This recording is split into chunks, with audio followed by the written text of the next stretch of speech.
அதாவது ஆண்ட இரண்டு கட்சிகளுமே ஊழலில் நிறைய இடத்தில் நிரூபிக்கப்பட்டிருக்கிறது, நிறைய வழக்குகள் நிலுவையில் இருக்கிறது. இவர் செய்த ஊழல் இந்தியா முழுவதும் பார்த்திருக்கும், தமிழ்நாடு முழுவதும் பார்த்திருக்கும். காணொலியில செந்தில் பாலாஜி உத்தமன் அவர் ஊழலே செய்யாதவர் அப்படின்னு ஸ்டாலின் ஒரு இடத்துலயும் டிக்ளேர் பண்ண முடியாது. ஜெயலலிதா அம்மா எடுத்துங்க, அவங்க பண்ண ஊழலை நான் நியாயப்படுத்த விரும்பல, மீண்டும் சொல்றேன்ல, அது முழுக்க முழுக்க தவறு. பிஜேபி அது ஒதுக்கப்பட வேண்டிய, அழிக்கப்பட வேண்டிய சித்தாந்தம்னு சொல்றோம்.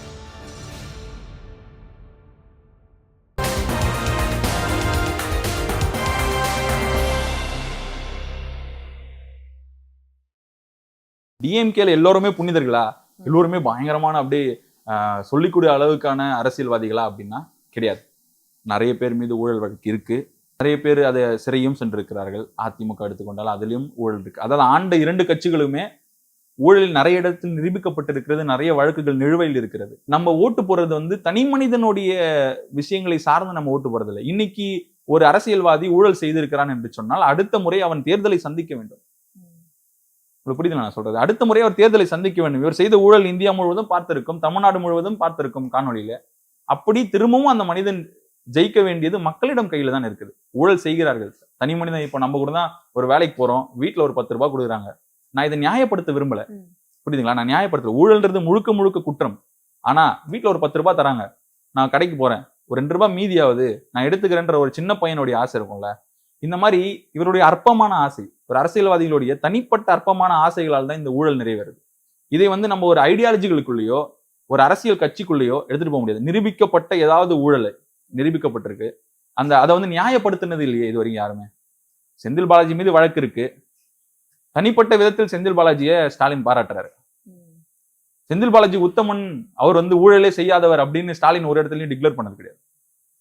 ஜெயலலிதா அம்மா எடுத்துங்க, இந்தியாவிலேயே ஒரே ஒருத்தவங்க மட்டும் தான் ஊழலால் இதுவரையும் தண்டிக்கப்பட்ட ஒரு முதலமைச்சர்.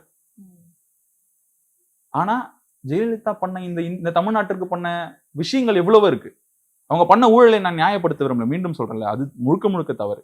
ஆனால் அது தனி மனிதனுடைய ஆசை, அவருடைய அந்த மண்டையில இருக்கிற ஒரு அழுக்கான சிந்தனைகள்னு சொல்லலாம். ஆனா அதை நம்ம அரசாங்கத்தின் மீது திணிச்சு இது திராவிட அரசாங்கமே ஊழல் அல்லது அதிமுக அரசாங்கமே ஊழல் அல்லது அப்படி எடுத்துக்க முடியாதுல்ல. பிஜேபியிலும் சிறந்த தலைவர்கள் இருக்கிறார்கள். ஆனால் பிஜேபி ஐடியாலஜிக்கல நம்ம பாசிசம்னு சொல்றோம், ஐடியாலஜிக்கல நம்ம அது ஒதுக்கப்பட வேண்டிய, அழிக்கப்பட வேண்டிய சித்தாந்தம்னு சொல்றோம். அதுலயும் நல்ல தலைவர்கள் இருக்கிறார்கள். இப்ப ரீசெண்டா சென்னையில ஒரு கார்பரேஷன்ல இருக்கிற கவுன்சிலர் சொல்றாங்க, நான் பிஜேபி, ஆனா இந்த திமுக என் ஊருக்கு எல்லாமே செஞ்சு கொடுத்திருக்கு. அப்படிப்பட்ட தனி மனிதனுடைய ஒழுக்கம் தான் நம்ம ஊழல் எடுத்துட்டு வரணுமே தவிர அரசாங்கத்தின் ரீதியா இது கவர்மெண்ட் தான் பண்ணுது அப்படின்னு இது வரைக்கும் ப்ரூஃப் ஆனதும் கிடையாது. அப்படி ஒரு வழக்கு கூட இன்னைக்கு கிடையாது. அந்த ஊழல்னால மக்களுக்கு பாதிப்பு இல்லைன்னு நீங்க சொல்ல வரீங்களா? அப்படிலாம் இல்ல, அது நம்ம வரி பணம் இல்லையா, நம்ம வரி பணம். அது நான் தான் சொல்றேன்ல, திரும்பவும் நான் நியாயப்படுத்த விருப்பப்படல. அது தனி மனிதனுடைய அழுக்கான சிந்தனை, அதை நான் முழுக்க முழுக்க ஏத்துக்கிறேன். ஆனா அவர்களை திரும்பவும் மக்கள் ஆட்சி அமர்த்தணும் அப்படின்னா அது மக்களால் ஓட்டு போட்டால் மட்டும்தான் முடியும். மக்கள் அங்க சிந்திக்க வேண்டும். திராவிட சிந்தாந்தத்தை ஏற்றுக்கொள்கிற மனிதன் கூட அல்லது பிஜேபி ஏற்றுக்கொள்கிறவனோ அல்ல அதிமுக ஏற்றுக்கொள்ளணும், தாவேக்காவை ஏற்றுக்கொள்கிறனோ ஓட்டு போடும்போது தன் முழு சிந்தனையை அதுல கவனம் செலுத்திருக்கணும். அப்படி கவனம் செலுத்தும் போது இந்த ஊழல்கள் குறையும். திமுக பியோர் அல்லது ஏடிஎம்கே பியோர் அப்படின்னு நான் சொல்லல. எல்லோரிடமும் தனி மனிதனுடைய அழுக்கான சிந்தனைகள், இந்த சில அரசியல்வாதிகளுடைய சிந்தனைகள் ஊழல் பண்ணிட்டு தான் இருக்கிறாங்க. அதை நான் இல்லைன்னு சொல்ல, நிரூபிக்கப்பட்டிருக்கிறது, நிறைய நிலுவையில் இருக்கிறது.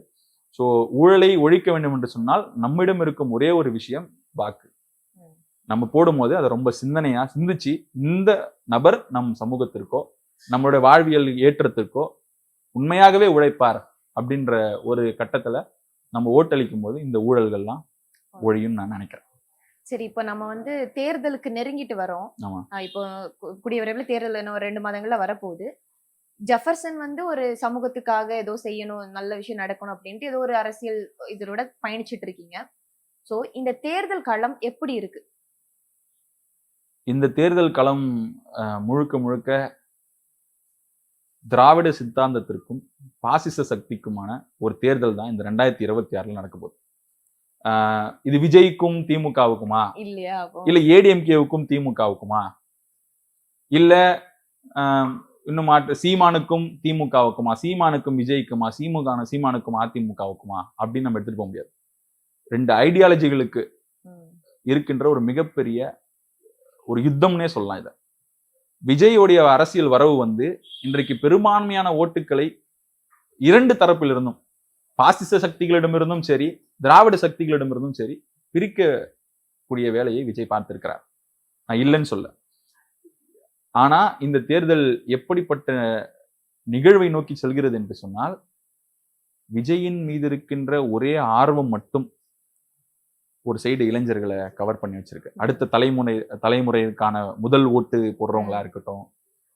ஒரு பாப்பா சொல்லுது, எனக்கு விஜய் படமே போட மாட்டாங்க, விஜய் படம் போட்டா என்ன அப்படின்னு கேக்குது. சோ அப்படி விஜய் மீது இருக்கின்ற ஒரு ஆர்வத்தால் ஒரு செட் ஆஃப் ஓட்டு வந்து இன்னைக்கு ரெண்டு பக்கமும் போகுது. கிட்டத்தட்ட ரெண்டு சைடு எடுத்துப்போமே, இதுல ஒரு 8%, அதுல ஒரு 10% ஓட்டு எடுக்கிறாருன்னு வச்சுப்போமே. சீமான் ஒரு சைடு ஓட்டு எடுத்துட்டு போறாங்க. அப்போ எல்லா இடங்களிலும் போன எலெக்ஷன் நீங்க பாத்தீங்கன்னா ஏடிஎம்கேவோட ஓட்டும் டிஎம்கேவோட ஓட்டு வின்னிங் பர்சன்டேஜ் ஆஃப் ஓட்டும் ரொம்ப சொற்ப எண்கள்ல இருந்தது. டி நகர் எடுத்துக்கிட்டீங்கன்னா 136 ஓட்டுல டிஎம்கே பார்ட்டி ஜெயிக்குது. நிறைய இடங்கள்ல 1000, 2000, 3000, 4000 ஓட்டுகள்ல டிஎம்கே ஜெயிச்சிருக்கு. ஏடிஎம்கேக்கும் டிஎம்கேக்கும் கம்பேர் பண்ணுவோம். இப்ப விஜய் வந்து ஒரு தொகுதியில சாலிடா குறைந்தபட்சம் ஒரு 15,000 20,000 ஓட்டுகளுக்கு மேல் தான் எடுப்பார்ன்றது நிதர்சனமான உண்மை. அதை நம்ம விஜய் வந்தனால இந்த அரசியல்ல பாதிப்பே இல்லையா அப்படிலாம் கடந்து போயிட முடியாது. திமுகவுக்கு பாதிப்பே இல்லையா அப்படின்னா கடந்து போயிட முடியாது. ஏடிஎம்கேக்கு பாதிப்பே இல்லையானா கலந்து. ஆனா விஜயோட வருகை என்னோட தனிப்பட்ட கருத்து கிடையாது. நான் பார்த்த சில அரசியல்வாதிகளோ சில ஐடியாலஜிக்கல் மனிதர்களிடம் கேட்டறிந்ததுல விஜயோட வரவு திமுகவை விட பாசிச சக்திகளுக்கு மிகவும் ஆதரவாக இருந்து விடுமோ என்ற ஒரு அச்சத்தை ஏற்படுத்துகிறது. திராவிடத்திற்கு ஓட்டு போடணும்னு விருப்பப்படுறவன், பாசிசத்தை எதிர்த்து ஓட்டு போடணும்னு விருப்பப்படுறவன் என்ன விருப்பப்படுறான் அப்படின்னா, நம்ம தமிழ்நாடு காப்பாற்றப்படணும், நம்ம தமிழ்நாட்டோட உரிமைகள் பறிக்கப்படக்கூடாது அப்படின்றத விருப்பப்பட்டுதான் திமுகவுக்கு பெரும்பான்மையான மக்கள் நம்ம நீங்க சொல்லுவோம்ல, மொழியை காத்தவங்க திமுக காரங்க தான் அப்படின்னு சொல்றாங்க. இப்போ அப்படி சில விஷயங்களை மார்தட்டி சொல்லக்கூடிய திமுகவிற்கு நம்ம ஈஸியா நம்மள சேஃபர் ஜோன் அப்படின்னு சொல்லி திமுகவுக்கு ஓட்டு போடுற செட் ஆஃப் பீப்புள்ஸ் இருக்காங்க. இப்ப இவங்களுக்கு விஜய் வந்தோடனே என்ன ஐடியாலஜி மாறுது அப்படின்னா, இவன் ஊழல் பண்றான். உங்களுக்கு புரியுது நான் சொல்றது? திமுக ஊழல் பண்றான், திமுக வந்து பாசிசம் சொல்லி நம்மளை ஏமாத்துறான், வெறும் பிஜேபி எதிர்ப்பை வச்சே ஓட்டு வாங்கிடுறான் அப்படின்னு நம்ம சொல்றோம். அப்படி யோசிக்கிற மனிதர்கள் விஜய் பக்கம் போறதுனால இந்த ரெண்டு பேருக்குமான, அதாவது இந்த பாசிசத்திற்கும் இந்த விஜய் சொல்ற மாதிரி இந்த பாயாசமான திமுகவுக்கும் சொல்றாருல, இந்த மாதிரி திமுகவிற்கும் இந்த அதிமுகவிற்கும் இடைப்பட்ட ஓட்டு விகிதத்தை விஜய் குறைத்து யார் வெற்றி பெறுவார்கள் என்ற கணிப்பை கன்ஃபியூஸ் பண்றாரு. அங்கதான் விஜயுடைய வரவை நம்ம வந்து டிஃபர்மேட் பண்றோம். ஒரு எக்ஸாம்பிள் எடுத்துப்போமே, ஒருவேளை விஜயோட ஓட்டுகள் எங்கெல்லாம் அதிகரிக்கிறதோ அங்கெல்லாம் அதிமுக ஜெயித்து விட்டால் தமிழ்நாடு இதை எப்படி ஏற்றுக்கும்? தமிழ்நாடு எப்படி ஏத்துப்பீங்க? இப்ப பிஜேபி இந்த டைம் ஏடிஎம்கே, நான் சொல்றேன் இந்த டைம் ஏடிஎம்கே கிடையாது. இந்த டைம் ஆப்போசிட்ல இருக்கிற திராவிடத்திற்கு எதிரான சித்தாந்தம் உள்ள பிஜேபியின் முழுக்க அரசியல் வேட்டை. இது அரசியல் வேட்டைன்னே சொல்லலாம். நம்ம ஏன் அரசியல் வேட்டைன்னு சொல்றேன்னா, முதலெல்லாம் அதிமுகவோட கூட்டணிகள்ல பேசுறாங்க அப்படின்னா கட்சிகள் அதிமுகவுடைய அலுவலகத்திற்கு சென்று அங்கு அமர்ந்து கூட்டணி பேசுவது வழக்கம்.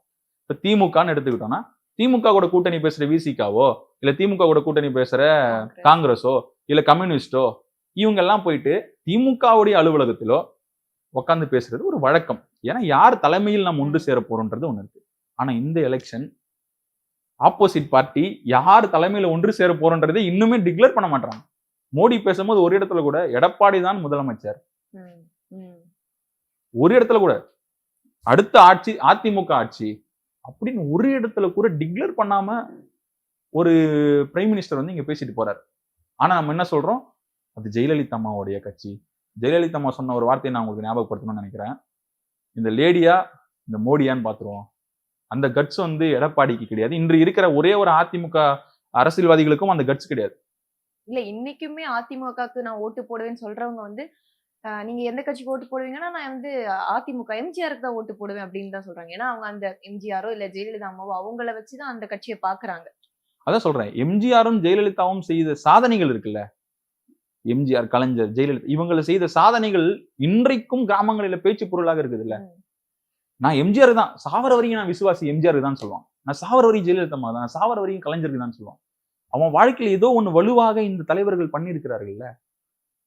விஜய் எடுத்துக்கிறோம் இல்ல பிஜேபி எடுத்துக்கிறோம், பிஜேபி நிறைய பண்ணிருக்காங்க நம்ம வாழ்க்கையில. இப்ப என்னென்ன பண்ணிருக்காங்க அப்படின்னா